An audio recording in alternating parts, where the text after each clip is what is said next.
Hello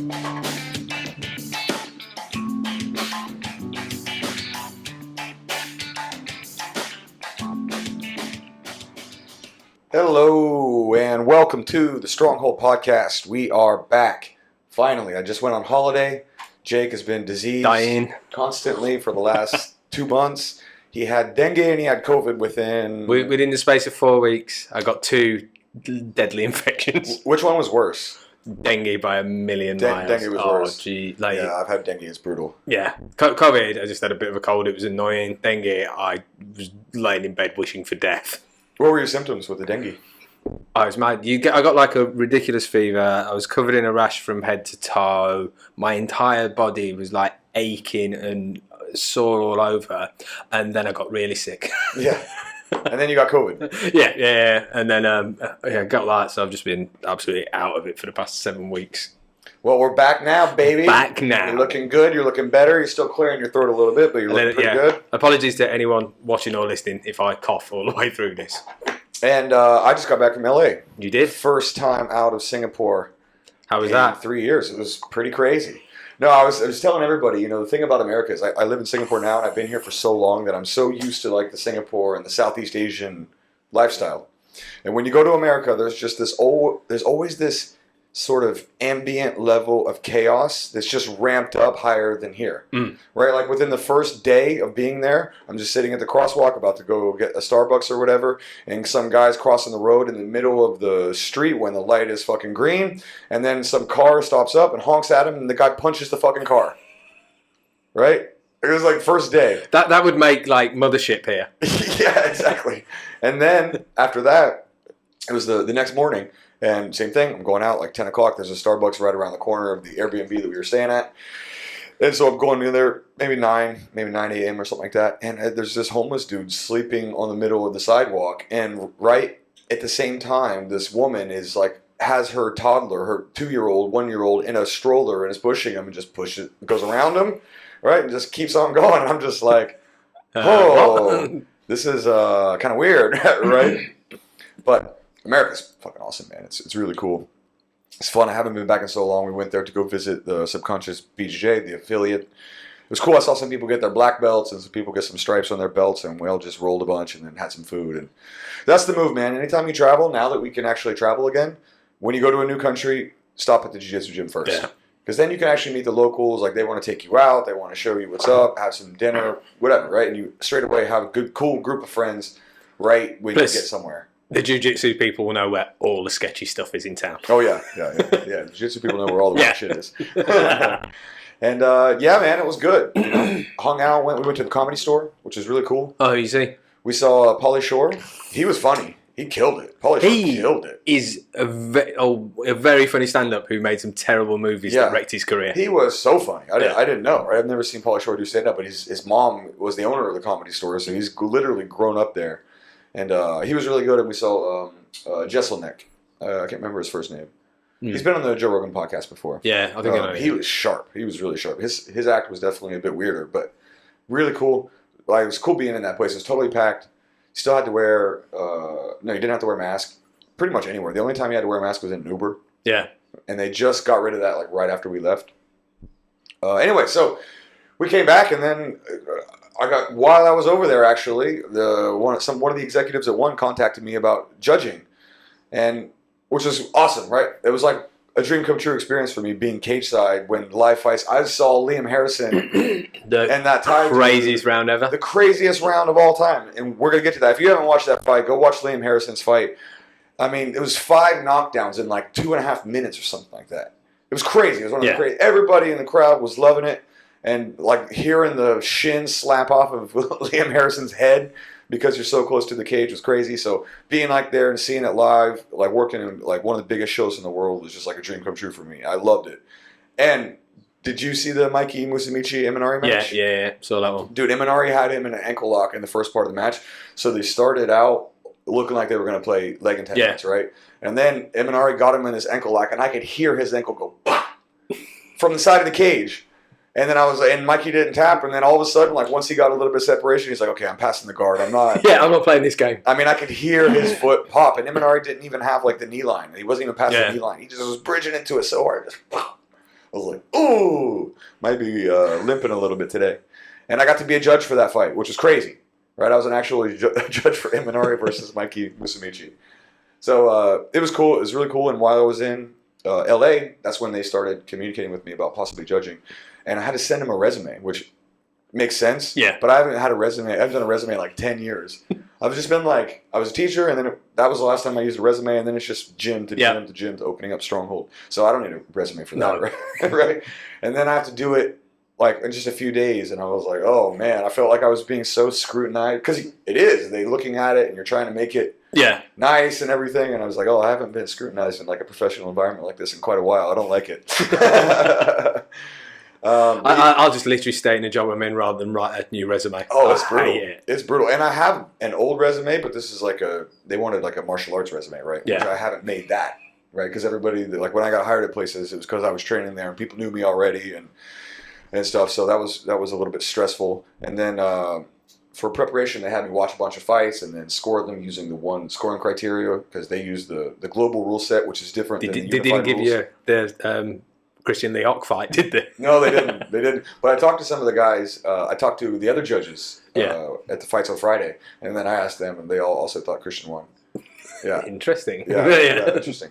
So the officials were cool. Like Mohammed Suleiman, the referee, he was the one showing me around and everything. He's really awesome. He's just such a sweet dude.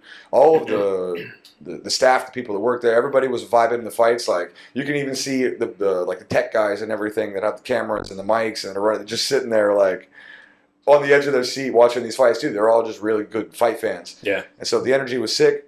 It was a smaller event though. I think there may be a few hundred people. It was invitation only. They didn't open it up to. Yeah, I'm going to say you couldn't get everybody. tickets. Yeah, you couldn't get tickets. It was a private event. But still, there's a few hundred people in the audience. And I got to meet DJ, which was awesome. He cornered the guy who fought Keanu Suba, which was the first fight on the card. Yeah. And I trained with Keanu as well. So it was like, and I'm judging that fight.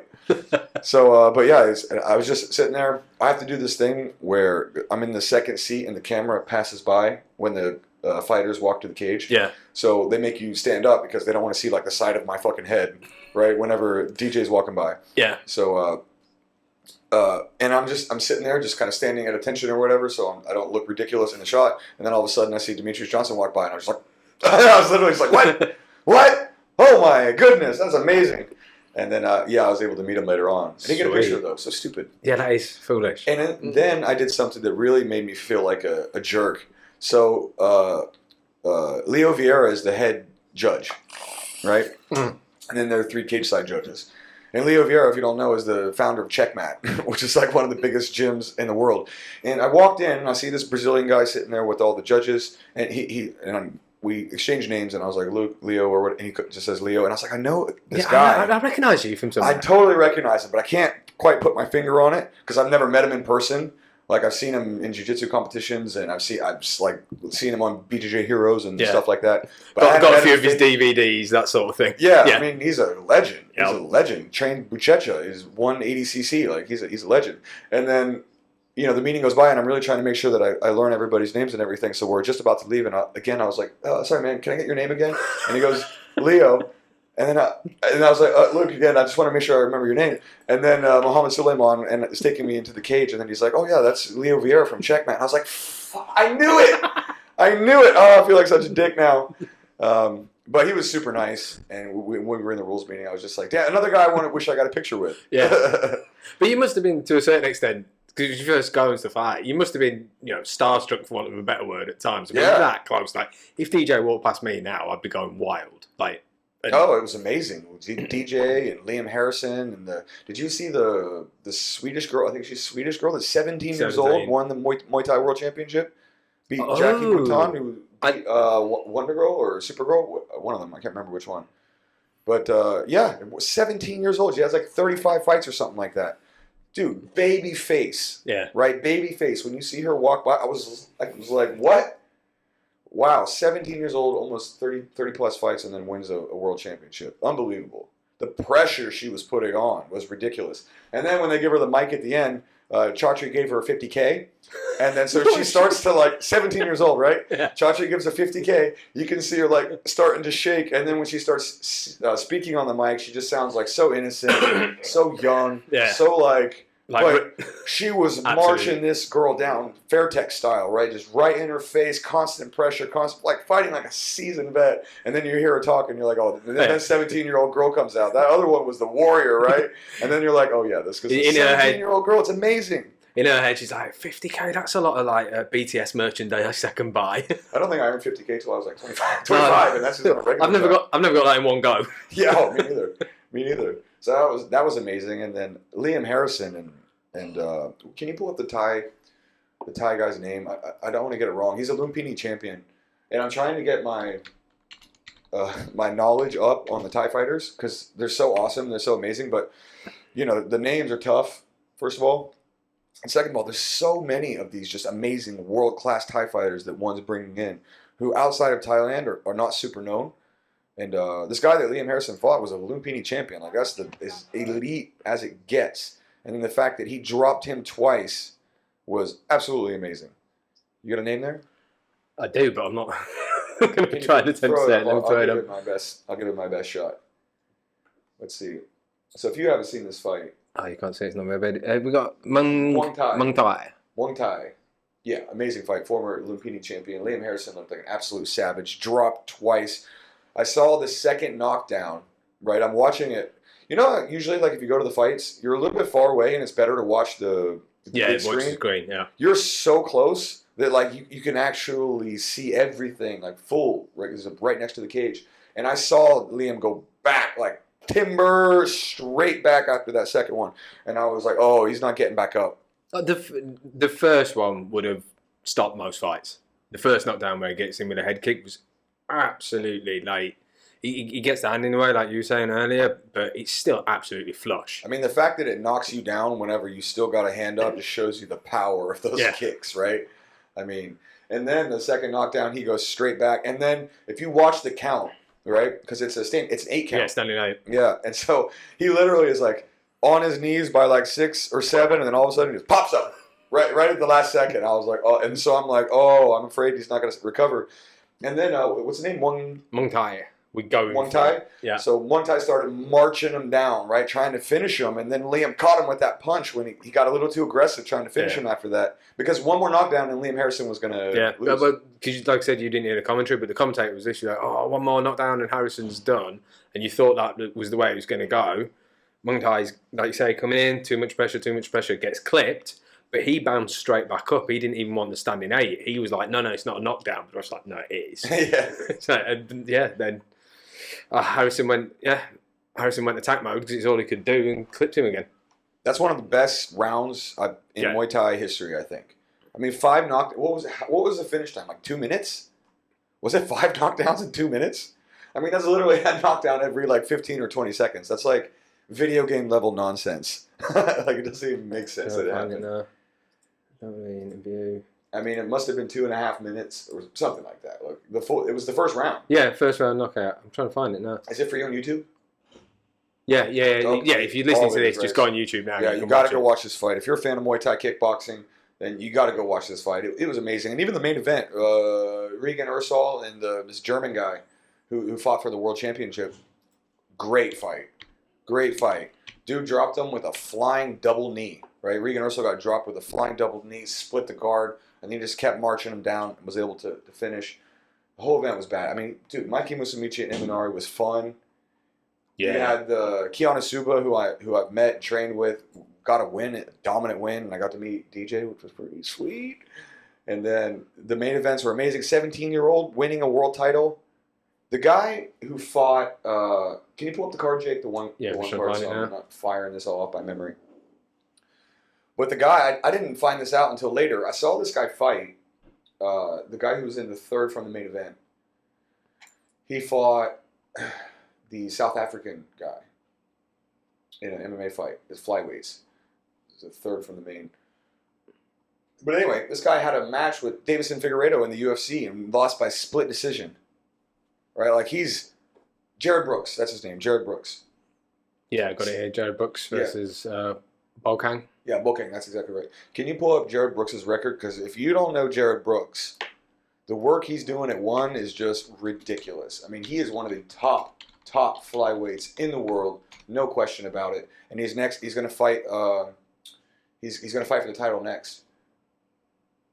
So I'm just going to get it up now. His record. Yeah. Throw this up on the screen. And throw it over, Chris. That is a nice nickname, the Monkey God. Yeah, the Monkey God. He kept screaming it after he won. So go down to his UFC career. UFC, beat Robert Sanchez, lost to Jose Torres. Yeah, lost to Figueroa.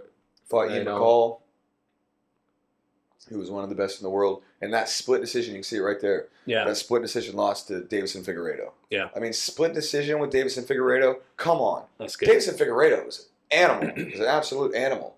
So, yeah, he just beat, what's his name, Bokan? And that's going to put him into the next title fight. So keep an eye on this guy. This guy might be the next champ. Is it Adriano Moraes? I think that's who the next fight would be. But even seeing him fight DJ, Jared Brooks fighting Demetrius Johnson would be a good fight. Really good fight. Yeah, so the whole one event was awesome. It's free on YouTube. You guys should go watch it if you haven't seen it. Maybe you can get a glimpse of my bald head. You could. You were masked, so it was literally the top of your head. That was it. Yeah, black masks. The whole crew was in black, total black. Yeah, it was a really cool thing. I mean, it was kind of a dream come true for me to be able to do something like that at an event like that. So, do we have to invite me back, please? I want to do it again, please. I would just do it for free. I watch all the shit anyway. So, if I'm doing it for free, if you're going to pay me to do it, and I get to be cage side and be in the vibe, please, let me keep doing it. Let me do this thing. Just let me bang, bro. Let me bang. Well, yeah, let me score. Let me bang those judging scorecards. I'm past the point of stepping in the cage. What's the score? I could see you on it as well, like filling out the little thing on the card. So what's it actually like then? Like, are you? It looked like you were taking notes in the fight. Yeah, they expect you to take notes. Yeah. So you can pull it up. Go to the one scoring criterion. So it starts at the top and it goes like a pyramid, right? So at the top of the scoring criteria is a near fall or a near KO or a near submission. So that has the highest amount of value. And then it goes through damage and then positional control. And then it goes down the lower hierarchy and then finally finishes on like aggression being the lowest one, right? But you have to do like shorthand notes of big moments. Yeah. And so that way, at least when you turn in your I think he was in the Mikey fight where he took his back. So you're right, like, were you just fighting? Takes back. Yeah, no, I literally would write takes back and stuff. I do. Yeah, exactly. Because I'm trying to keep a mental, because it's not scored round by round, so I'm not putting somebody who won that particular round. And so I've got a stopwatch there, and I'm starting the stopwatch at each time that the round starts, so that way I can keep an idea of it. And then you're taking an overall picture of the fight, right, rather than like a round. And if you go to the scoring criteria on one's page, I can't find it in the one. Where would it be? It's on their website. Judging or something like that. Athletes latest. Watch now. No. About us. Is it there? Yeah, it's probably there. Martial arts probably under that one. Yeah. Weight classes. Rules and regulations. Yeah. Here, do you want me to throw it up? Sure. Oh, give me a sec. Yeah, so you got the global martial arts rule set. One championship uses global martial arts rule set for competition, which blends and combines the best practices for Asian and non-Asian rules, about duration standard. Ways to win. A victory is attained by one of the following ways: knockout, submission, verbal tap out, technical knockout by referee stoppage, athlete's corner and requested stoppage, or decision. So decision wins. In the event the bout goes the distance, it will go to the judge's decision. The 3 judges will score the bout in its entirety, not round by round. Judges will utilise the one judging criteria in descending order of importance to determine the winner of the bout. Judging criteria: near KO or submission, damage. Yeah, so near KO or submission is the top of the hierarchy, so that counts more than anything else. And the next one, you start to go to damage. You can keep going. Yeah, damage, internal, accumulated, or superficial. Yeah, that's the part that is really interesting too, because they break it into 3 criteria. So it's like superficial damage. So something like low kicks, right? It's like superficial damage is like a cut, or something like that, right? But then you can go even internal damage. So like if somebody keeps leg kicking you and leg kicking you can't can walk. see. Like in one of the fights, was it Keanu?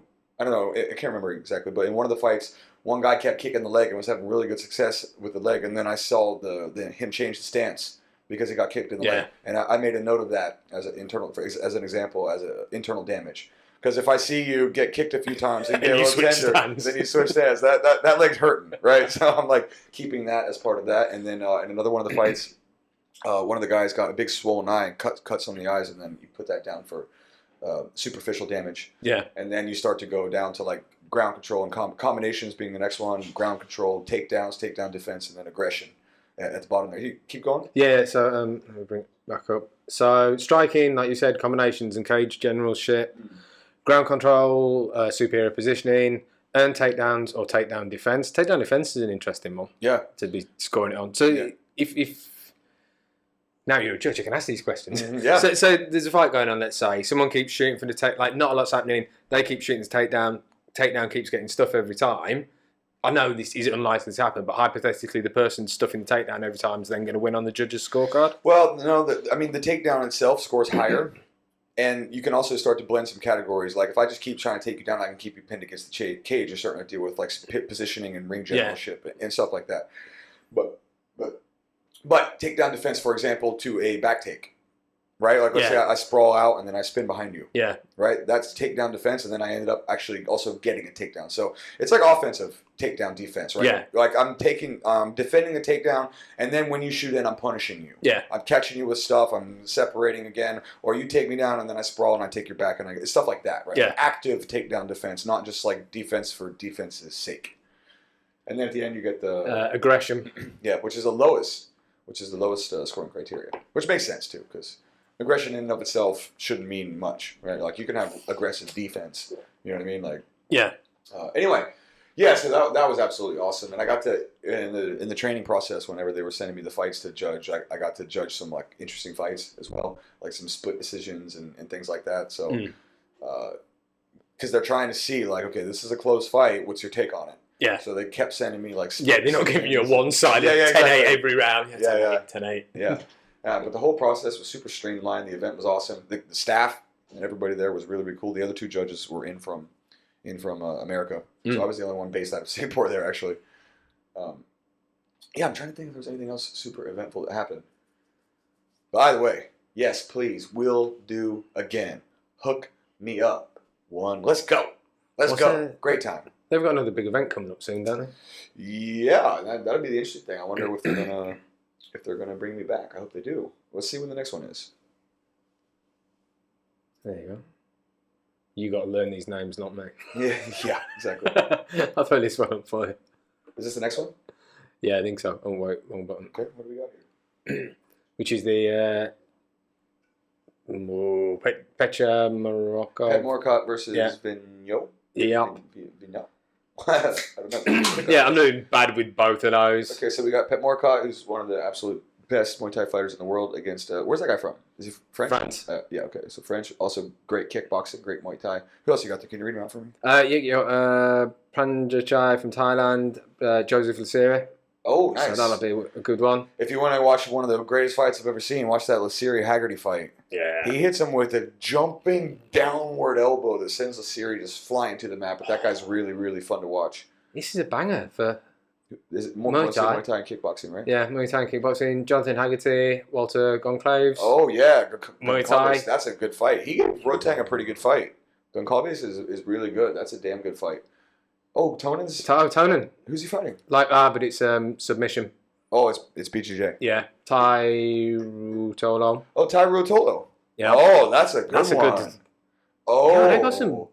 That's a juicy one. In a submission-only match, in a BJJ match, I mean, the Rotolos are like world-class. That should be a banger. Aoki's on there, too. Who's he? Cade. Oh, both Cade. Yeah, both that's right. Yes. Yeah, dude, that's awesome. That is a great, great fight. I mean, I'm just saying if you can get me comp tickets. Yeah. Super Leg and Naito, that's a great fight. Wow. That's a banger, man. Yeah, it's a good card. When is it? When the girl... Oh, it's like 26 days away, so what's that? Okay. 3 weeks away? Yeah. But yeah, that's a hell of a card. For kickboxing and grappling, that's an exciting card. I was getting ready to say, there's not a whole bunch of MMA. I don't know if they'll bring me in, but they let me do the grappling, so... Might be a knock. Is it here? Didn't say where it is. But I guess it's here. Oh man, if I could judge the it'd Naoki be- and the Ruotulos and Gary Tonin, that would be. And I'm drooling right now. it'll be a full arena as well. Oh really? Yeah, well, because from Tuesday, no rules. So it'd be fun. Yes, I cannot wait. The world is getting awesome again. It's going to be great. Man, it's so refreshing. I went from in like the standard Singapore COVID situation to within 3 weeks being able to like fly to LA, travel again, come back, judge at one event, and then I got people fighting in Lion City in a month. And then we have people that are going to Johor to compete. And I already got people talking about going to Thailand to compete. And I'm just like, oh, the world's getting juicy again. Things are getting interesting. Things are happening. Exciting. Yes, we're finally getting out of the fog Speaking of the last 3 years. did you see the UFC books for 8-man Asian tournament as well? Road to UFC? No. Can you pull it up? Yeah. A friend, shout out to Corey, he was listening, sent me this the other day. So yeah,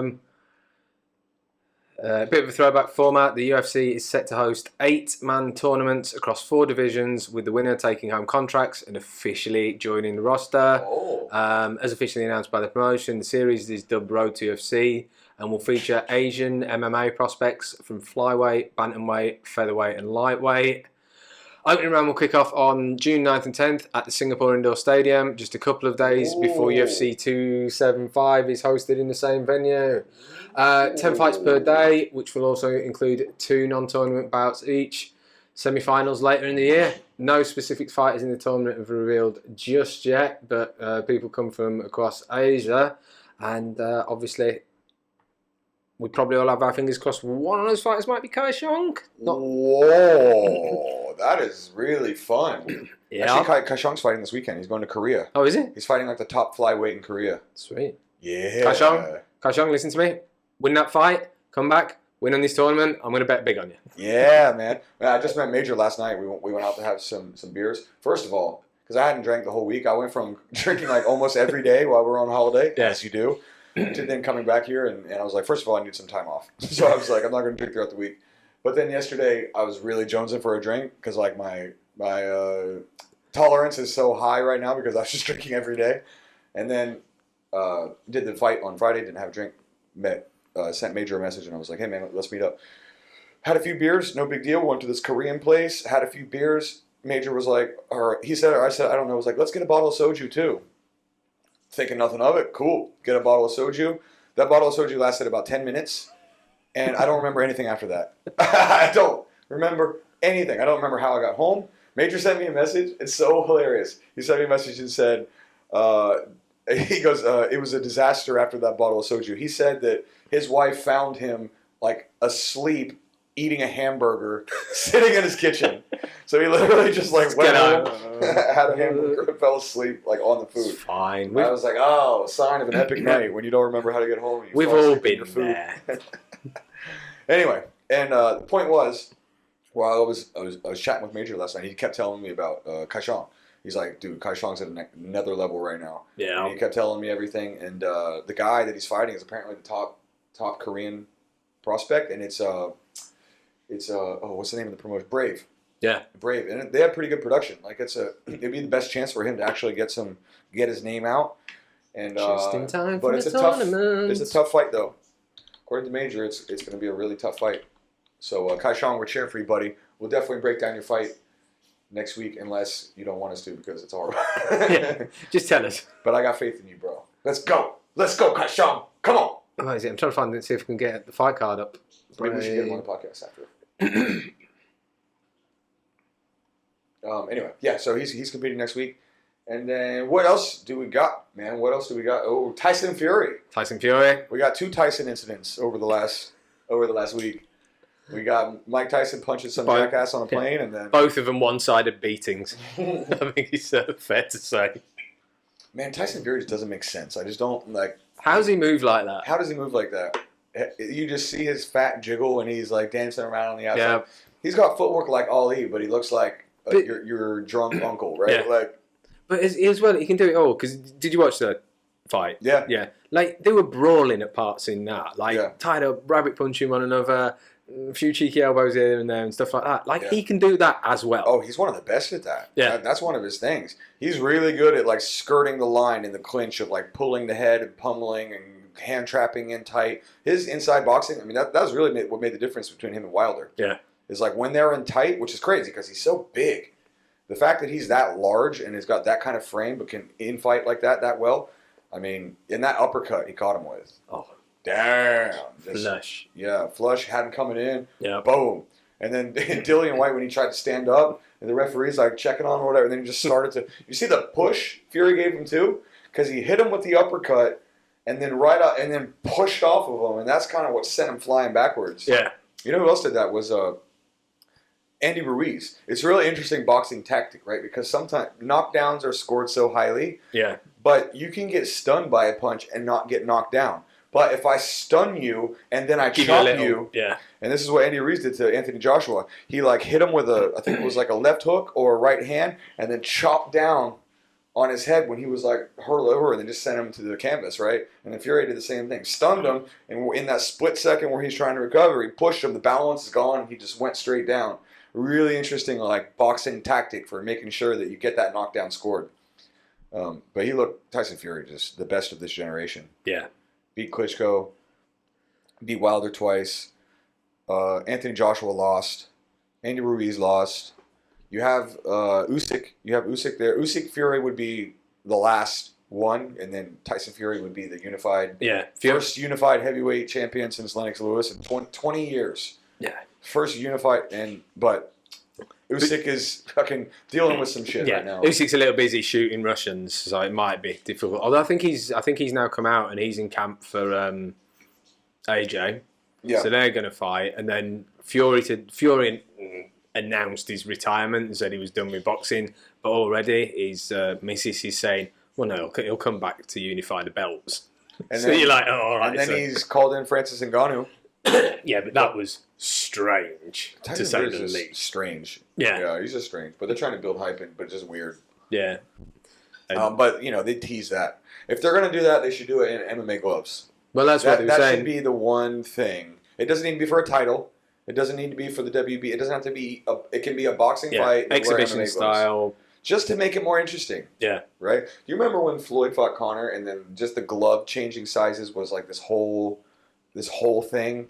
Like Conor wanted smaller gloves, and the Floyd was like, okay, fine, we'll use the smaller gloves. And then that became a narrative and a hype thing to catch. If they did Tyson Fury fought Francis Ngannou with MMA gloves, that would be so much more interesting than a boxing fight because he's not going to outbox Tyson Fury. There's no way. No. Like, it's just not happening. But on top of that as well, as we saw with the DJ fight when he fought Rotang, like, there's no point in putting MMA fighters and allowing grappling against people who can't grapple and can't strike. And now now we know Francis can wrestle. Yeah, exactly. Then that'd be a pointless fight as well. Imagine just Francis Ngannou picking up Tyson Fury like he did Cyril Gane and just like lifting him up over 7 foot tall, 300-pound Tyson Fury, just slamming him on his head. That would be epic. But it was interesting because even remember for that bit when he was dealing with Darren Till, he was training. He had MMA gloves on, and he's like trying to get the MMA crowd. So interesting wrinkle there. It doesn't need to be for the fucking. No. It just would be fun. Yeah. In and of itself. Oh, just do like 5 rounds, boxing ring, boxing rules, but MMA gloves. I'll watch that. The thing with Tyson Fury is I almost don't want him to like retire and then come back. Because I feel like he's probably going to let himself go a little bit when he retires. It's Tyson Fury we're talking about here. Yeah. I certainly hope he doesn't go into the depression and everything. But when you're not an athlete anymore, he's probably just going to start living like a more normal person. But he's such a giant that he's definitely just... If you're not in the gym burning thousands of calories a day, every day, constantly... No, he's going to... A guy like his frame... And then if he has to come down again, like maybe in 2 or 3 years, and then they do some like unification bout with Usyk or maybe some other new heavyweight is coming up, and he comes back, it's like he's undefeated. Yeah. He's one of the best of ever. Like, he's the best of this generation. And no one's beat him. No. The only way... If he comes back and loses, like, it could really hurt his legacy. Yeah. He's got one of the cleanest legacies in heavyweight boxing history. Yeah. You don't want him to ruin that. The only way I want him back is if he fights whoever wins the AJ Usyk fight. And obviously, you want that to be AJ, because then You want that to be AJ. Oh, don't lie and say you don't want it to be AJ. You're So we get the fight. No, I don't know. You're a red not coat, for that. Man. Yeah, no, not for that. But like, then Fury, because I think Fury beats AJ. Yeah, me too. Every time. So then Fury can, he's beaten all the greats of his generation, and he then goes into the conversation. Maybe he's already in the conversation, but if he beats AJ, he seals the conversation. Or Usyk. If Usyk beats AJ. Yeah. First of all, Usyk beat AJ pretty clean. And by the end, it looked like they might stop the fight. Yeah. Usyk just had his number. But also, it would be kind of amazing to see like a 210, 220-pound heavyweight fight Tyson Fury. But he's so slick. I mean, I didn't think it was going to be AJ because of the size. Yeah. Usyk was a cruiserweight. Yep. The first cruiserweight ever to, I believe, since Holyfield to unify all of the cruiserweight belts. And then goes up and beats AJ. And it didn't look like AJ had a lot of answers for Usyk. It was competitive, but not really. Yeah. But AJ's boxing's, when he's not in the mood, his boxing's so poor at times. Yeah. And Usyk's a southpaw. Yeah. And that also causes a lot of problems, right? Yep. To be that slick, be a southpaw. I don't think AJ's fought a lot of southpaws. So I think that also posed a problem. Yeah. But you kind of want to cheer for Usyk, man. Ukraine needs a win. You know what I mean? Oh yeah. I just want AJ to win. So you do have that. The Britain versus Britain, the greatest heavyweight. Yeah, that should have happened already. Yeah. They fucked that up. Completely. It's pardon my language, but they fucked that up. They had the opportunity to have two undefeated heavyweight champions fight each other. It would have been the greatest fight in British boxing history. And the promoters ruined it. They ruined it. Can't be bothered. Too much that can't work. I mean, we got the Wilder trilogy, which turned out to be one of the best trilogies ever in heavyweight boxing. But you could have slid the AJ one in there somewhere. Yeah. But then AJ takes a fight, supposedly doesn't train properly for it because he thinks he's fighting a smaller guy and loses, and then it's just all to shit. Yeah. But yeah. And Andy Ruiz.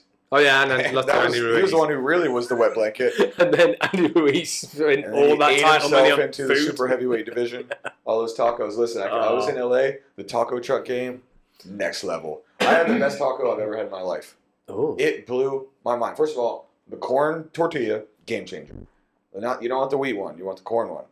And then I'm not really a food guy. Like I'm not a super foodie. Like I'm more like food is fuel type. Yeah. I still like tasting stuff or whatever, but like Charmaine is an uber food. Like a lot of people in Singapore really care about the taste of food. To me, I'm just like everything tastes pretty good. I'm not too. Yeah, I'm fine with this. But I'm like talking casually. I take a bite of this thing and I stopped and I was like, this taco next level. That's actually one of the weakest games in Singapore is the Mexican food. It's one of the only things you can't find quality here for good price. Having never ate proper Mexican food, I know no better. You've never had good Mexican food? No, I think I have, but then everyone assures me I haven't because I've never eaten like in a. That's such a hipster thing. I've never. You haven't had the real Mexican. Yeah, Sam Pettyjohn told me, no, you've never had real Mexican food, Jake. Shut up. One time I was like, have you been to America? No. No, you've never been? No. Oh, dude, you gotta go. Yeah, but I've never eaten Mexican food outside of Asia because when I left England, it wasn't a thing that existed. I mean, it's pretty obvious to say that the Asian Mexican food is not the best Mexican food. But anyway, how do we get on this point? Andy Ruiz eating himself to death. That's how we got here. So what else was there? There was also, listen, the world is getting awesome again. This is the theme of the podcast. It's so relieving to just see stuff get awesome. That UFC thing that you just read out, awesome. The UFC's come to Singapore. It's Iri Prohaska. By the way, if you're in America or you're listening to this, you're in Singapore, do you know that fight card is at 6 a.m.? 6 a.m. Singapore time? Yes. Whoa. Yes. That's going to be difficult to get drunk for. Yeah, I know. I'm like, do I start drinking at 5:30? How am I going to time this? Apparently, one of the guys at the gym is like, he's just going to stay up the whole night drinking. And I was like, I don't. And first I thought that does not work. First I thought it was crazy, and then I'm like, is it genius? And then I'm like, no, it's probably crazy. No, because being a Brit, we used to get. But can you drink it that early? Like, I don't know if I can like stomach it. Yeah, you just got to go like the right sort of thing. You've done this before. You're like, yeah, of course. You can't be like, right, I'm going to pound the beers. You've got to have like a Irish coffee or something like that, just to get the system turning over. See, You know. Yeah. You know what's up. Yeah. That's a solid move. I grew up in the UK, so all like the big heavyweight boxing fights, like Lewis Tyson and all stuff like that, we're all on like early hours in the morning at crappy times. Oh, yeah, so I hadn't thought about that. I've done it. Can you pull up the UFC Singapore card real quick while we're on trying the to find subject? I think we've done it already, but no, we've not. But it's Yuri Prohaska and each other. Glover Teixeira. I mean, that is a fight. Listen, if Glover Teixeira beats Yuri Prohaska, he should just retire. That would be legendary. But I feel like Yuri's gonna get him. But I keep betting against Glover. I don't know why. I feel I can't help it. Like that's just where my instinct goes. But one of the best stories of all time, Glover Teixeira winning the light heavyweight title. So I'm trying to find it. UFC Singapore Prohaska versus Teixeira. Good luck spelling that. Card and news, MMA fighting. Here we go. Yeah, this card is a banger. But 6 a.m., I'm still going to go. But 6 a.m. UFC, if you need a judge. I'm an MMA fighter. I'm a black belt. I do this full time. Can I be a ref or a judge at one in UFC? Yeah, can't say why not. No, because often the refs cross promotions, don't they? Is that a conflict? Oh, it's not. Yeah, you're probably right. It's probably not a conflict. Oh, Teixeira, Prohaska. Yeah, can you read this card out? Yeah. Sorry, I can't actually find a nice looking picture of it. I'm on Wikipedia, so I won't put it up. But you got Teixeira, Prohaska, Shevchenkov, Tyler Santos. Oh yeah, Shevchenko, right? She's Valentina's fighting. Yeah. Oh man, seeing her fight live would be amazing. Brendan Allen, Jacob Brendan Allen, Malkoon. Jacob Malkoon. Okay. Who I don't know. Bantamweight, Kang Kyung Ho. Yeah, it gets a bit sketchy there. Korean. Like that card. Those two main events. Yep. I mean, seeing like the light heavyweight title fight and then seeing Valentina Shevchenko fight live. I mean, Valentina is she's probably my favorite female fighter. She is the most ruthless fighter I've ever seen. You know, like they all have their styles. Like Rose is slick. Yeah. Right? You know, Amanda Nunes has got tons of power, good everywhere, but power is her thing. Shevchenko is just like brutal. Like she's an efficient like martial arts killing machine, right? Like she's almost like a robot. She's like a real life version of like Black Widow from the Marvel universe, or something like that. Yeah, and she's like into shooting guns, and she's just like she's such a badass. Yeah, you know what I mean. And then turning out to be one of the greatest of this generation, one of the greatest female fighters of all time. Yeah, seeing her fight live would be absolutely amazing. So we'll definitely go to that, even though it's... You want to go? Yeah, I'll go. 6 a.m.? 6 a.m. We start drinking at 5:30? 5:30. I wonder if they've got beer in the stadium at that time and stuff like that. It's going to be... I tell you... They should, because now the restrictions are lesser. Yeah? Well, I mean, I don't know how the last one worked, because it was closed. I don't know if people were drinking or not. But the UFC, I'm sure that they'll... I don't know about the one, but I know they had the Rugby Sevens there, and there you could drink, but you couldn't drink in your seat. Yeah, I saw people going outside and having stuff, so I don't know, whatever. But basically, you got to pre-game at 5:30. Get up, like big fry up breakfast sort of thing, and Irish coffees, and just get going from there. I would say maybe we should go somewhere first, but I think what's going to be open at 5 a.m. And selling booze. Yeah, exactly. Maybe we can't even drink. That'd be a bummer. There'll be a way around it. Yeah. There's a way around it. There's always a way around it. I always remember one time there was when the World Cup was in Japan and South Korea, the football World Cup. So in England, the times were terrible, and England got through to the quarterfinals, and we played Brazil, and it was on like first thing in the morning. So I was at university. Me and all my mates get up, we're watching the match on the beers. England get knocked out. So by about like 10 o'clock in the morning, I'm pissed and miserable, and like, I don't know what to do with my day now. Yeah, being hungover, like when you drink that late, is not fun because you sleep away a lot of the pain. Yeah. Right? Here's one thing that's interesting about Singapore too, I find, is that, first of all, I'm very critical of the fact that the Singapore government is like, oh, you can't drink past 10:30, right? But then I realized... No, that's gone. No, I know it's gone now, but that was the situation for the last couple of years. And then I've realized, since they brought drinking back, that I hadn't really been hungover in 3 years. Because I'm not drinking late. Yeah. For me, the thing that makes me hungover is lack of water and drinking late. Like drinking until I go to sleep.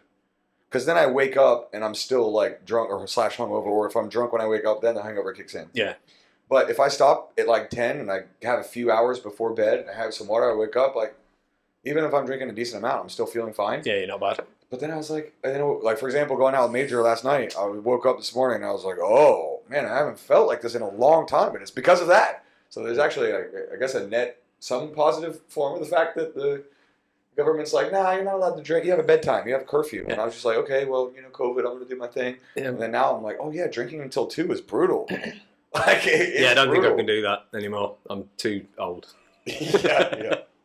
The hangover is starting to affect me more too. They didn't used to. That happens. Yeah, that's what I hear. It's coming. Old age is coming. I got gray hair in my beard. We're on a slippery slope to death here. Got move from fighting to judging. Oh, that's a sign. Yeah, exactly. I'm not the guy in the cage anymore. I'm the guy outside the cage with a pen and paper. That's how you know you're getting old. That's one of the first things to go. But briefly, because you were away and I was dying, the last big UFC card, do you watch that while you were in the States? I watched everything. Volkanovski. So good. Yeah, I'm glad you brought that up. I forgot about it.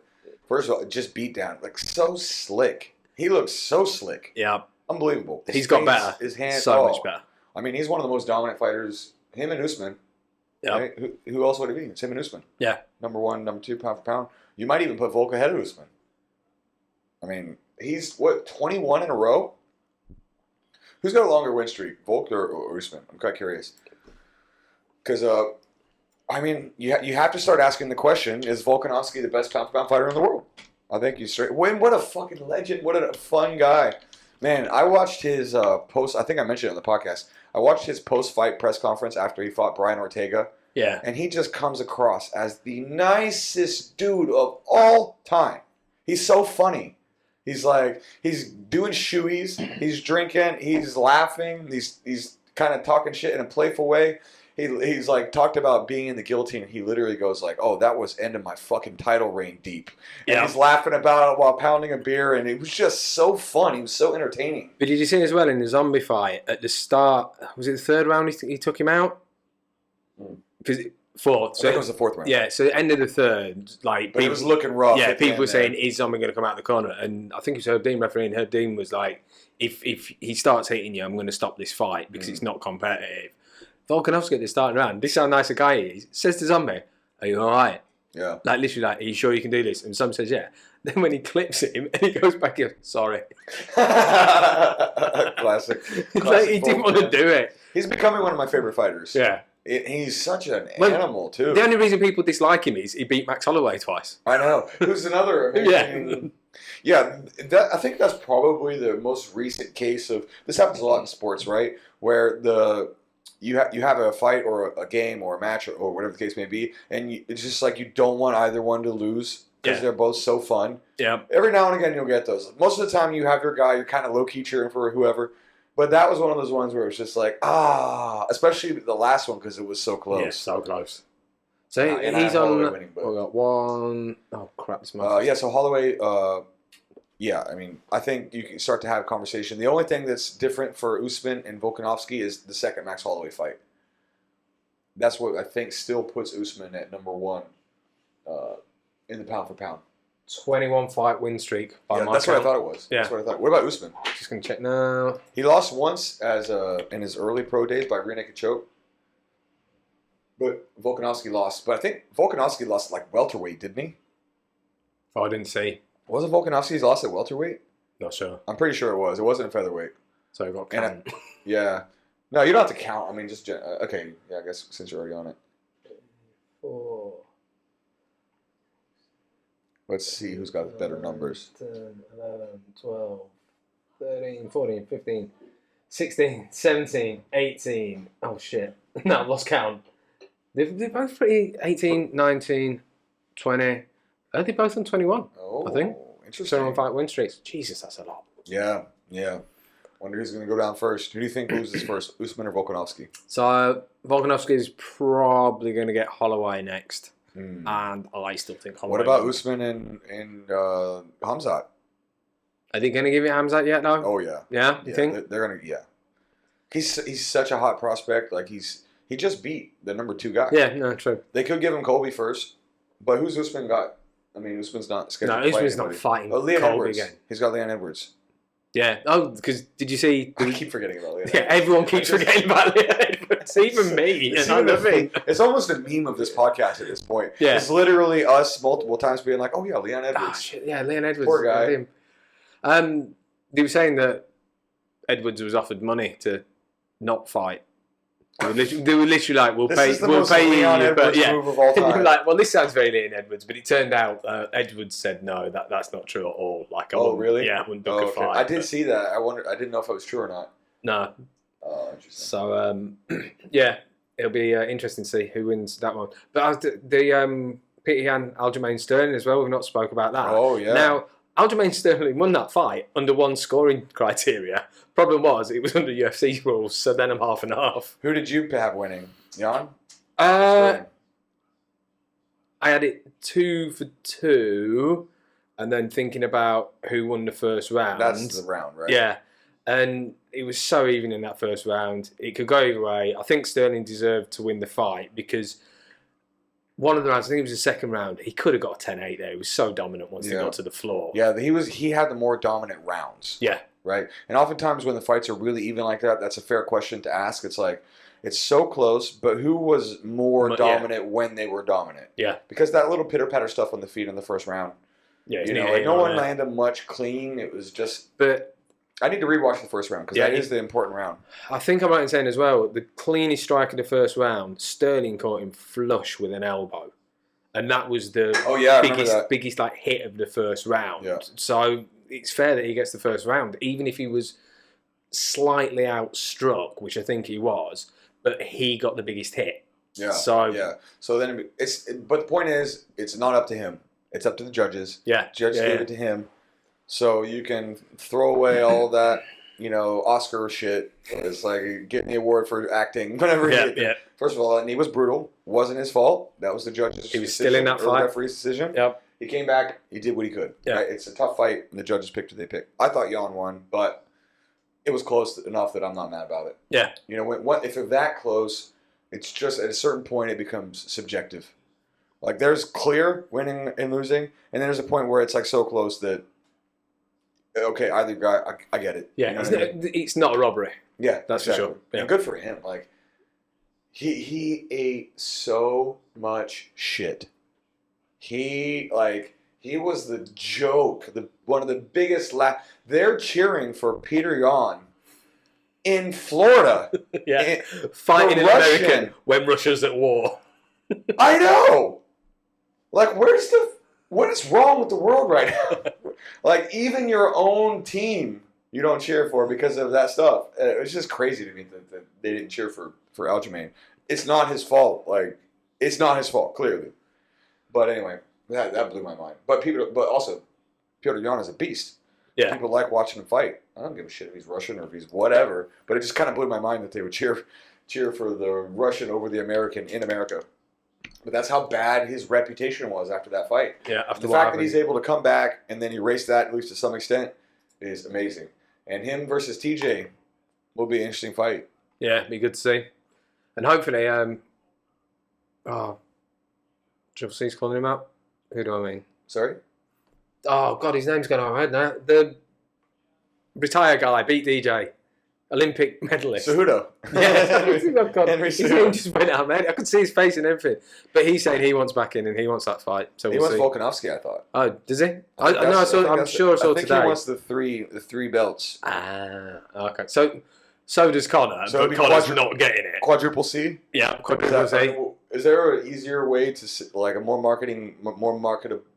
to say it with more marketability than quadruple C? What if he wins? That would be crazy. Then he's undisputed best of all time. Yeah, greatest ever. Yeah. If he wins 3 championships and an Olympic gold medal, yep. John Jones, go fuck yourself. Honestly. Yeah. Right? Honestly, like, that's just ridiculous. Especially if he beats Volkanovski, the guy that we're just talking about possibly being the number one pound for pound. I don't understand why the UFC doesn't invest more in Henry Cejudo. It's bizarre because Dana's like, well, he can't just come back in and get a title fight. Why not? Like, why? Why not? Who deserves it more than him? Connor. Who deserves it more than him? Yep. I mean, I get he's not the most marketable human, but is the Korean Zombie? Oh, I feel like Henry Cejudo brings more eyes than Korean Zombie. Yeah. You know what I mean? And he's I feel funny. like he brings equal eyes as Max Holloway or anybody else you could stick in there. Yeah. He's not he's not Conor, but he's certainly got enough of a name to be in there with any of these other title contenders. Yeah. So it's kind of but he is quite funny as well. Was it him? It was him that was saying he was going to be the intergender champion and fight Shevchenko as a joke. Oh yeah, he's definitely a little cringe. Yeah. And he's king of cringe. Yeah. And he leaned into it. Yep. But then you see him coaching people. Yeah. And he's like, other than Zombie didn't have a good result from the coaching, but everybody else did. Figueiredo did. John Jones has been with him. He's like making a real name for himself as a coach. So yeah, please, Henry Cejudo versus Volkanovski. Let's do it. I'm going. If he beats Holloway, let's do it. Because if Holloway wins, I don't know how long we're going to go back and forth between Holloway. They could end up fighting each other 5 times. Yeah. This is crazy. Yeah. If Holloway wins, yeah. I mean, Volk's so dominant, he probably deserves a rematch. Yeah, you've got to give him a rematch with Holloway. So yeah, that'd then put it the 4th fight. And then what happens? Like Volkanovski wins that, and Holloway's like, "Yo, rematch." Yeah, exactly, exactly. 5th time's a charm. And it's going to go forever. It's going to be like Pacquiao and Juan Manuel Marquez. I think they fought 5 or 6 times. Yeah.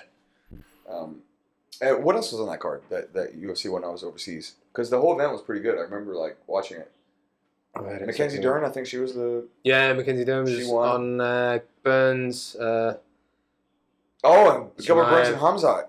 Yeah. We didn't talk about that one. That was a fight. Yeah, that was a fight. That was one of the best fights. It was so good to see Hamzat tested. Yeah. But did you see? He's been so dominant, or he's just been crushing everyone. Yeah. With fighters like that who have been so dominant, like, you've seen in the past, they could then come into the first proper test in a fight like that and just lost, and then that's it, they're done. Like, they just got on a skid from there. It's happened to numerous fighters in the past. So he survived his first war, as it were. Like, we know now he has got a chin, and we know now he has got a spirit, and he's not just knocking over tin cans. And he was pressuring late too. Like, even though he got dropped hard. Gilbert Burns just put a lot of people out with that overhand right. Yeah. And he caught Hamzat clean, right on the chin. Hamzat goes down. I mean, but he was able to come back. The 3rd round was a war. The whole fight was amazing. And then you start to see, but also remember, Gilbert Burns dropped Usman. Mm. Like, Gilbert Burns is the only person who's hurt Usman in his entire UFC career. But did you see his corner going mental at him? Going like, what? Hamzat? Yeah, Hamzat corner going like, what the hell are you doing? Do not brawl with him. Like, you're a better fighter than this. Yeah. And he just, that's where you could see him coming undone against Usman, that he did not listen to his corner and went out and decided to brawl. The question I think I think it's a really interesting question to ask, is Hamzat ready for Usman? Because Gilbert Burns is obviously he's ranked number 2. He's one of the best in the world. But we saw what Usman did to Gilbert Burns. And if you're playing the MMA math game, which is a pointless game to play, but we'll do it anyway. Because what else are we doing? I mean, this entire podcast is based around MMA math, so it's not that pointless. Yeah, exactly. This whole podcast is just MMA math speculation, basically. And then, so if Leon Edwards, I feel like he's got to get a title. The UFC can't unless he gets hurt. Maybe they can slide Hamzat in there. But the question is, if you give Hamzat, do you give him one more fight, or do you put him in there immediately? See, I think put him in against Covington. Yeah. And then whoever wins that. Because Covington is as close to Usman as it gets. Yeah. Yep. And both those fights were wars. Yeah. And then whoever wins that gets the next shot on the belt. Clear number 1 contender. Clear. Instead of... he beat Gilbert Burns, but it was a close fight, and... Like, if you'd have gone out and starched Burns in round 1, then straight title shot. Sorry, Leon Edwards. But I'm really sorry. But he didn't, so it was a long fight. So, put him in against Covington, see where he does, and go from there. Yeah. I agree. That's a good move. Because Colby's obviously the second best in the world by a long shot. And he keeps calling him cum shot, too, man. I feel like Hamzat might... I don't know, but here's another question. Like, Hamzat seems like a prideful guy. He seems like a dude who's prone to... fucking just trying to wreck people if they talk shit.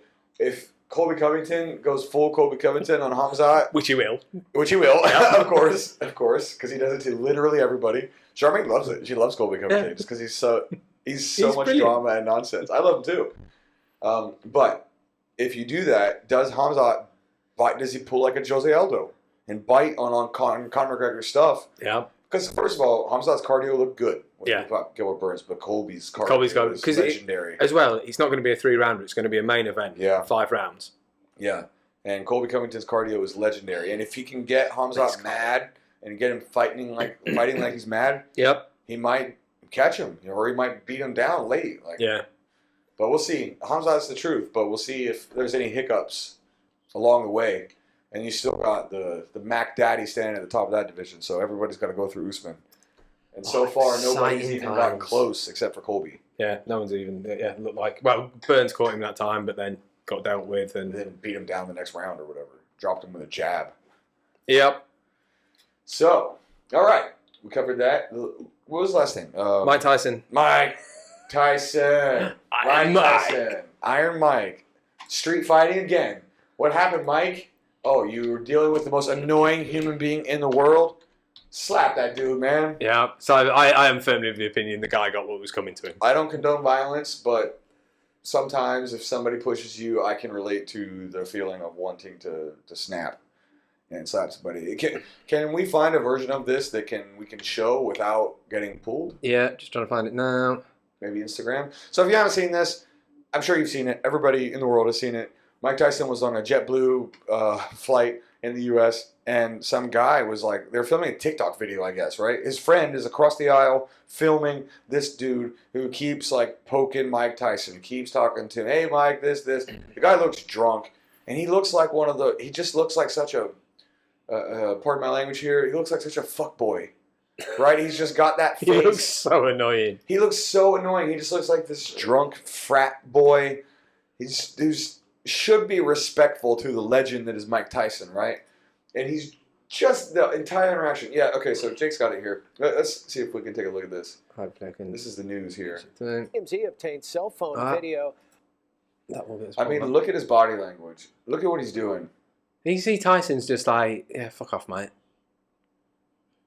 And so there's a cut there, too. The more time went by. But he's yelling at him over the back of the seat. Oh! Oh, and there it is. Mike snaps. Starts slapping him, maybe punches him. Hard to say. Yeah. Listen, I don't care who you are. If you play with fire, you're going to get burnt. If you poke the bear, Yep. you're going to have to deal with the consequences. Fuck around, find out, I believe the saying goes. Yeah, exactly. And Mike Tyson has spent a lot of time and a lot of work trying to better himself and trying to not have those reactions. I'm very certain that he's conflicted about what he did. Yeah. But at a certain point, But like, you can't. You Air just snap. travel, yeah. At a certain point, you just snap. but as well, air travel, like, no matter what, no matter if you like flying business class and stuff like that, like, it's a pain in the ass no matter what. You got to go through security, you got to queue at the airport, you got to be early, you've got to make sure you've got your taxi and stuff like that. So you're already, he's like anyone on a plane's already in a stressful situation. Already on edge. Yeah, already like annoyed. You don't know what's happened. You don't know if like Tyson's made it to the airport with like 2 minutes to spare and had to rush through everything. Maybe he just got bad news from his whatever. Yeah. It could be anything. Yeah, and then some idiot is like mouthing off behind you. You've probably politely asked him to stop a few times, so on and so forth. And then you think, wait a minute, I used to be the baddest man on the planet. I know how to fix this. Yeah. And also, apparently, Mike warned him several times, like, dude, chill out. Like, stop. Just leave me alone. Leave me alone. And at a certain point, if somebody keeps saying, leave me alone, leave me alone, leave me alone, and you keep doing stuff, these things will happen to you because everybody has the breaking point, and sometimes you have a good day and the breaking point is really, the threshold for it is really low. Other days you're stressed and the breaking point is very narrow, and then you just need the right thing, the wrong time, whatever, and then you're going to snap like that. Yeah. But, I mean, you got to respect that guy. What are you doing? Like, you know what he's trying to do? Exactly what he did. Get on the news, get on all the social media, get on all that stuff. Everybody knows this guy's face for like a brief moment in time. Has he come out and said anything yet? I've not seen anything. I'm sure he has social media and stuff like that, but because it looks like that's what they were doing. Yeah. Was trying to film a TikTok video or some stupid video because they're like, Mike Tyson. But it's the same thing as like you see these videos of like idiots walking up to wild animals and stuff like that. Yeah, he's one of those guys. Yeah, and then This like guy's you a get, guy I'm who- gonna poke this moose in its eye, it'll be funny. Oh, fucking moose has flattened me. Yeah, exactly. What? Why did that happen? This is what everybody needs to remember. We are animals. human beings are animals. We have animal biology. We have animal DNA. You corner a cat, you do something, you poke something, any animal over and over and over again, it's going to snap at you. This is just the way that we're built. So you need to treat the people in your life like they are animals. And if you piss off a wild animal, it will attack you. And the baddest wild animal of all time is not the animal to poke, to pick on. So I don't condone violence in any way, in almost any situation, other than unless it's mutually agreed upon. That's where I draw a firm line. But when you see stuff like that, you have to, A, even if somebody annoys you, you shouldn't slap the shit out of them. But B, everybody has a limit. And if you push that too far, you're going to have to deal with consequences. So, plus that guy looked like a huge douchebag. Plus that guy does look a complete dick. Yeah, exactly. All right, man. Dude, did we cover everything? I think so. Yep, there's a UFC, but I didn't watch it. So I can't talk about it. Oh, you said about the knee bar. Yeah, there's a few interesting. The guy did a knee bar that I like to do a lot from the half guard because I'm a half guard dude, and he it's his third knee bar in the UFC. Maybe you can pull him up. Clay Guida fought him, so if you go through the hyperlink trail, Google Clay Guida, you can find him. But knee bar is a tough submission to hit in MMA, right? Because you need to use two hands to do it, and when you use two hands to the leg, you leave your face occupied. But he goes to it so quick, the off balance is so strong that he was able to rotate through and grab the heel straight away. He does like the half guard knee shield version where, like you're in the half guard, you have the knee shield going across the chest, and then you thread the knee shield all the way across to the leg, and then you roll through, and then you can go to the cross hashu from there, or you can go to the knee bar. Beautiful, beautiful knee bar. But I think on the broadcast they said it's like his third in the UFC. I mean, this guy's got a knee bar. Yeah, that's quite a weapon. And on that note, we also didn't talk about Alexei Oleinik. Did you see his scarf hold submission? No. Oh yeah, Alexei the bear. Yes, I did. Yeah. And then the dude afterwards was like, "How did that happen?" And she was like, "I just did this." Yeah. He puts him in the scarf hold from the side control, and then drops the ribs on the chest. And I had it done to me before. If you get somebody that's good at it, it's really weird, because what happens is it just completely compresses your diaphragm, so it doesn't choke you, but you can't inhale. Yeah. So you're like, you can't get anything, and then at a certain point, the panic sets in because after a few times you can't breathe. You're like, oh, I'm dying, and you start tapping out. And he's got Ezekiel's and these scarf holds and all these awkward submissions. I wonder if other guys are gonna start to play with some of these. But in the interview afterwards, because he did you see it backstage? Then the guy was like, "What did you do to me?" Yeah, so he shows it, and then he said to him, I think he showed him the Ezekiel though. Yeah, it might have been in that video, but yeah, it was the same guy he beat. And he said to him like, "Well, aren't you worried that you're gonna like give your secrets away by showing people how you get them and stuff like that?" He's like, "No, because I've done this like 10,000 times, and they'll have done it once. I can do it, like they can't." Yeah, reps is the only way. Yep. And he puts a lot of reps into funky moves. And then because they're esoteric moves, the defenses are not as sharp as they would be for more traditional moves. Yeah. Like arm bars, triangles, rear naked chokes, whatever the case may be. Same thing with his knee bar. Like, there's not a lot of knee bar UFC. I can think of a few, like Brock Lesnar and Frank Mir. Yeah, that's the one that comes to mind. Mackenzie Dern had that nasty one. Had that nasty knee bar. And that's it? Is that it? Right off the top of my head, that's what I'm thinking. And then this guy apparently has 3. Damn. So, and then did you see Jessica Andrade's standing arm triangle? That was the other thing. It's on Instagram and stuff like that. Standing arm triangle. So, like, she's holding her in the arm triangle and squeezing her and rotating her on the cage, and all of a sudden she just lets her go and boom! Out! Drops like a sack of potatoes. The referee comes in, stops it, she just falls to the ground. Like, oof.